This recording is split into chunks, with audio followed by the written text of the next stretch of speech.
พอเอาเหือออกพอดีได้เหือเนาะสบายดี FC ทุกท่านเศร้ามื้อนี้ขึ้นป่าเนาะเดี๋ยวมื้อนี้อากาศบ่เป็นใจเนาะขึ้นมอดเทิงเรามีฝนเนี่ยฟ้ามืดอยู่คือพยากรณ์อากาศเนาะเพราะว่า12-15จะมีพายุบ่แต่ว่าอยู่นี่สภาพอากาศเป็นแบบนี้เนาะมืดมีฝนหน่อยนึงโอเคเป็นอะไรเดี๋ยวสิถ้าเบิ่งสภาพอากาศก่อนอากาศบ่เป็นใจเนาะมาฮอดจะเฮ็ดตูบก็เฮ็ดบ่ทันซ้ำฝนกำลังลงอยู่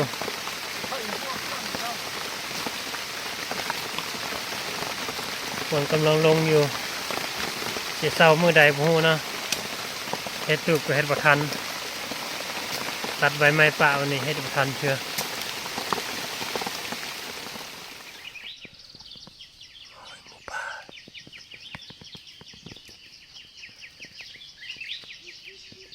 หลังฝนตกเนาะ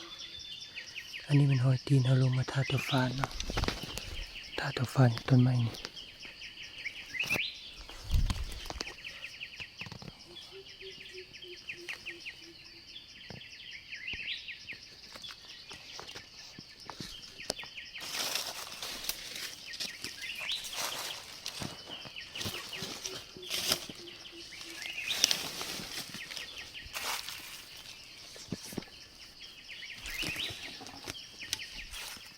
มื้อนี้พานน้อยบ่ได้นะถ้า2 คืนได้ยินแต่เสียงนะมันตื่นแล้วแล่นหนียุงจุงคอไม่หายแต่ว่าพานใหญ่อันนี้ฝีมือของพานใหญ่จูงคอมเนี่ยเขาจะแมงโดยเงินนั่นหรอ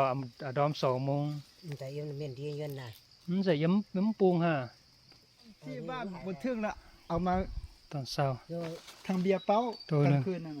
กลางคืนนั่นนะคือว่ามีฟันโอเคได้เปแล้วมื้อนี้นะเปแท้แล้วจังได้พอว่าเขายิงฟันแล้วยังโทมามื้อนี้พอได้กับแก้มพอหอมปากหอมคอนะบ่เสียเที่ยวนี่มาท่าตัวฟานเนาะแต่ว่าฟานมือที่1ท่ากลางคืนบ่มาแต่ว่ามันมาค่ำเนาะประมาณ8 โมงแล้วมาแล้วก็ไปพอดีจวบกันมันตื่นเฮาแลนกันตึ๊บแล้วก็ส่องบ่เห็นนะเมื่อคืนนี่ก็ยังห้องอยู่นะห้อง2-3 บาทมันตื่นกินเฮานะพอดีว่าถ้ามักไหม้คิดว่าบ่มาแล้วไปยิงตัวหอกก็ซั่นเมื่อคืนนี้ไปนั่งอยู่กกมากมันมีกลิ่นมันตื่นเฮาแต่ว่าทีนี้เนาะพอได้เป๊ะหมูปลา4 กรัมนะพอแหงอยู่หมดแหงอยู่เฮ็ดให้เมื่อยได้อยู่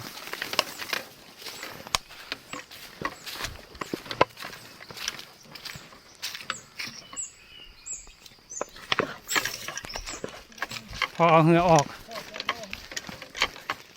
พอดีได้เหือเนาะสุดนี้ถือว่าบ่ขาดทุนแล้วเนาะได้ซ้ำนี้ขอบใจ FC ทุกท่านที่ติดตามทุกคลิปนำกันโชคดีพบกันใหม่โอกาสหน้า